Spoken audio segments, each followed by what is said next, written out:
O Plínio, finalmente, a batalha das redes sociais não para. É a batalha da economia. Bolsonaro fixou lá no seu perfil principal do Twitter um artigo. Eles focam muito no câmbio e na inflação descontrolada. Eles estão dizendo descontrole. Agora, a realidade, Plínio, eu não sei o que lhe parece. A realidade não é essa. Eu passei agora eu vou dar uma informação para vocês assim. Não, isso não é científico, obviamente. De olhar, né? O ano novo aqui em Bauru, eu fui muito. Natal e Ano Novo, fui aos mercados, tudo muito cheio, tudo muito movimentado. Você acha que eles ganham? Como está essa batalha da economia nas redes? Lula focando no desemprego, bolsonaristas focando no dólar. Como está essa batalha das redes em cima da economia, né? Travada desde cedo. Faltam 2 anos para a eleição, Plínio. Eu acho que a grande guerra que vai haver na questão econômica, viu, Azenha, isso já começou, na verdade, é a guerra entre o supermercado e o mercado, né?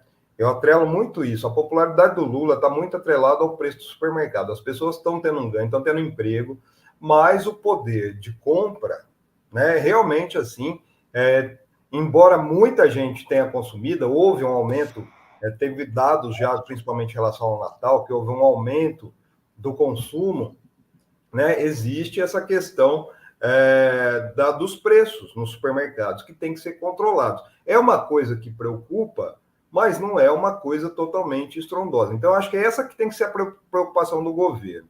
Mas existe todo um conluio, essa ideia de que, colocando números, né, dados, porque, gente, se a gente for ver qual que é a grande questão que os bolsonaristas e o mercado usa para criar o terrorismo, que estourou a meta da inflação, o teto da meta da inflação.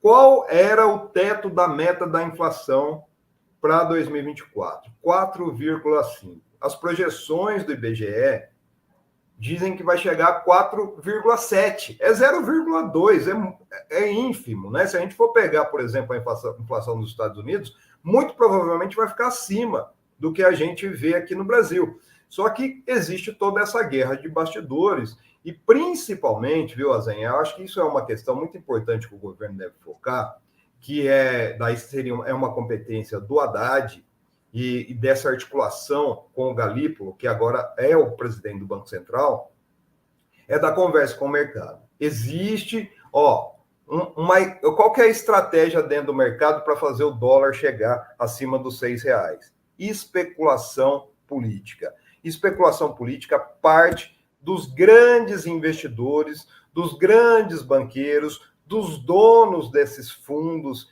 e de investimento, desses bancos de investimento, que vão abastecendo de informação o chão de fábrica.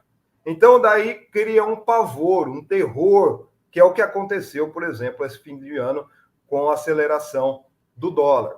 Mas a grande questão é o seguinte: isso parte de números irreais.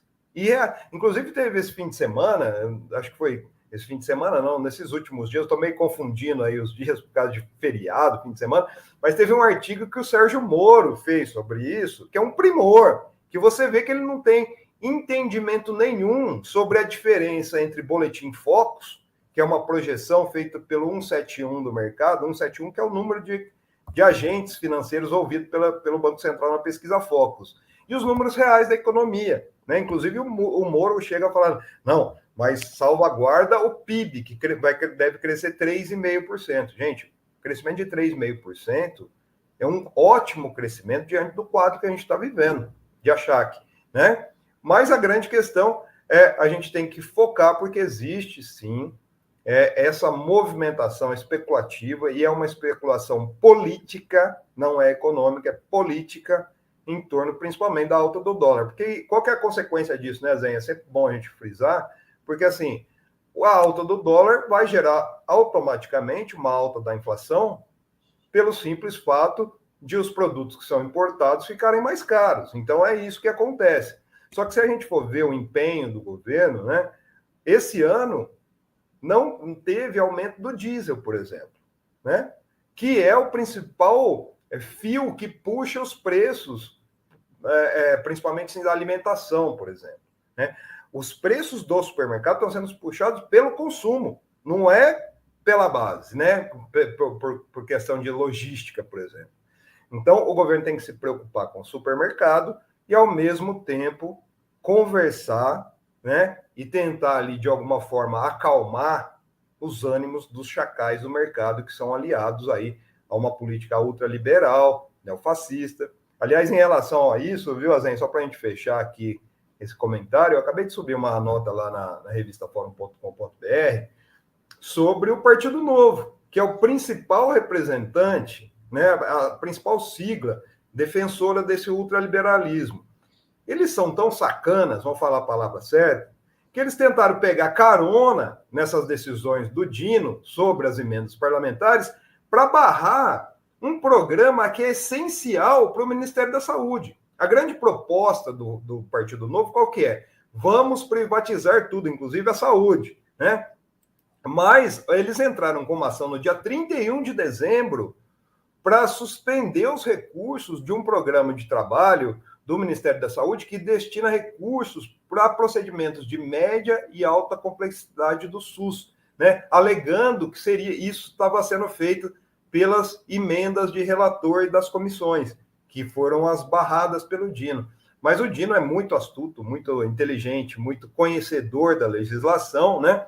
E lógico que barrou essa manobra do Partido Novo, né? E daí fez uma decisão que não deve, invalidando deixando seguir o financiamento para a saúde. Sim, deixando seguir e denunciando, né? Que aqui, ó, ele fala que o Novo tratou de fatos distintos das controvérsias sobre as emendas parlamentares na ação para tentar barrar esses recursos. Então é um monte de pegadinha, sabe? Que essas pessoas fazem, principalmente essas ligadas ao mercado e que tem o seu lobby, os seus representantes no Congresso Nacional, viu, Azen?